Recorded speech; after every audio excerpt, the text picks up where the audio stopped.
बम धमाकों और खुदकुश हमलों के खौफ ने पाकिस्तान में मज़ारों और दरगाहों की सदियों पुरानी रवायात को बतदरीज तब्दील कर दिया है और तब्दीली का ये अमल ताहाल जारी है।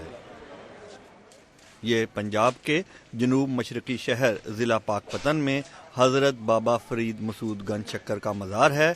इस मज़ार का कदीम तरीन दरवाज़ा खुदकुश हमलों के खौफ से बंद कर दिया गया है और यहाँ पुलिस के मुसल्लह अहलकार बैठा दिए गए हैं। अकीदतमंदों का कहना है कि ये 750 साल पुराना कदीम दरवाज़ा है जहाँ से बड़े बड़े औलिया इकराम और बादशाह गुजरा करते थे। बाबा साहब के कदीमी दरवाज़े से आपके अकीदतमंद थे गुजरते रहे हैं, जिनमें हज़रत अलाउद्दीन मौजदरिया, हज़रत निज़ामुद्दीन औलिया और इब्न बतूता ने जब सफ़र किया तो तारीख़ इस बात की गवाह है कि वो इस दरवाज़े से गुजर के गया। ये दरवाज़ा बंद होने से जहां एक तरफ अकीदतमंद इस दरवाजे से गुजरने की सादत से महरूम हुए हैं, वहीं इससे मुल्हका सदियों पुराना बाजार भी उजड़ गया है। यहाँ पर मुतअद्दिद जो बाजार हैं वो बंद हैं और दुकानदार खामोशी से बैठे हैं, कोई यहाँ पे चहल पहल भी नहीं है। तो आइए हम यहाँ के दुकानदारों से पूछते हैं कि क्या वजह हुई, यहाँ पे इतनी वीरानी सी क्यों है। कई दुकानदार छोड़ गए हैं, कई बैठे हैं परेशान बैठे हैं, कारोबार है नहीं, दरवाजे बंद हैं, दरवाजे बंद किए गए हैं इस वजह से। हाँ जी।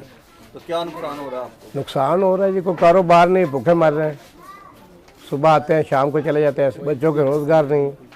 दुकानें हमारी ये बंद पड़ी हैं, बाजार में कोई आमदरत नहीं है, कारोबार ठप हैं, इसी वजह से भूखे मारे दुकानें छोड़ रहे हैं। ये कब से इस तरह हुआ? ये जब बम ब्लास्ट हुआ है। तो उसके बाद क्या किया पुलिस ने कुछ भी नहीं, ये सील कर दिया दरवाजे सब। 1 साल और कुछ माह हो चुके हैं कि ब्लास्टिंग हुआ है। ब्लास्टिंग के बाद ये जो है ना कारोबार में काफ़ी जो है ना वजूहात बन चुकी हैं। ये छोटा सा शहर है, इसमें बहुत बड़ा दरगाह बनी हुई है और इसमें कोई फैक्ट्रीज भी नहीं है।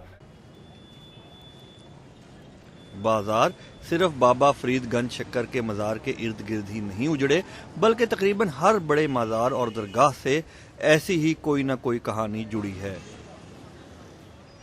लाहौर में हज़रत अली हजवेरी के मज़ार, अल मारूफ दाता दरबार के कई बाजार भी बेरौनक हुए। जहां देगें पकती रहती थीं, वहां अब बावर्ची खाली देगें खड़काते हैं ताकि ज़ायरीन को पुलिस की रुकावटों के इस पार बुलाया जा सके।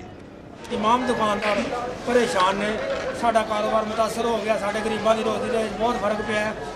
सिक्योरिटी इंतजामात की वजह से पूरे पंजाब में सिर्फ एक दाता दरबार ही बचा है जहां अकीदतमंद रात को जाकर भी जिक्र अज़कार और इबादत कर सकते हैं। इस दरबार के अलावा पंजाब के तमाम मज़ारों के दरवाजे रात 8 बजे बंद कर दिए जाते हैं और राइफल बरदार मुसल्लह अहलकार तैनात हो जाते हैं।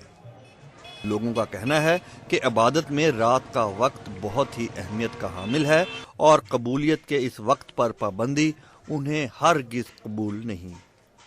हज़रत गंज शक्कर का दरवाज़ा बंद नहीं होना चाहिए, औलिया कराम का दरवाज़ा आज तक बंद नहीं हुआ करता। पाकपतन शरीफ के दरबार बाबा फरीद गंज शक्कर के सज्जादा नशीनों के ख़ानदान की एक खातून कहती हैं कि ये पाबंदियाँ बिला जवाज़ हैं। अगर यहाँ वॉक थ्रूज लगाते हैं, अपनी सिक्योरिटी रखते हैं, तो फिर बंद करने का तो कोई जवाज़ ही नहीं। अब हाई कोर्ट में धमाका होता है तो क्या अदालतें बंद हो जाएंगी? इसमें शक नहीं कि मज़ारों पर बम धमाकों के खौफ और बाद में सिक्योरिटी के सख्त इंतजामात ने बहुत से लोगों की मज़ारों दरगाहों पर हाजिरी को कम किया है, लेकिन बाज़ पक्के अकीदतमंद इन मामलात को खातिर में नहीं लाते। अली सलमान, BBC, लाहौर।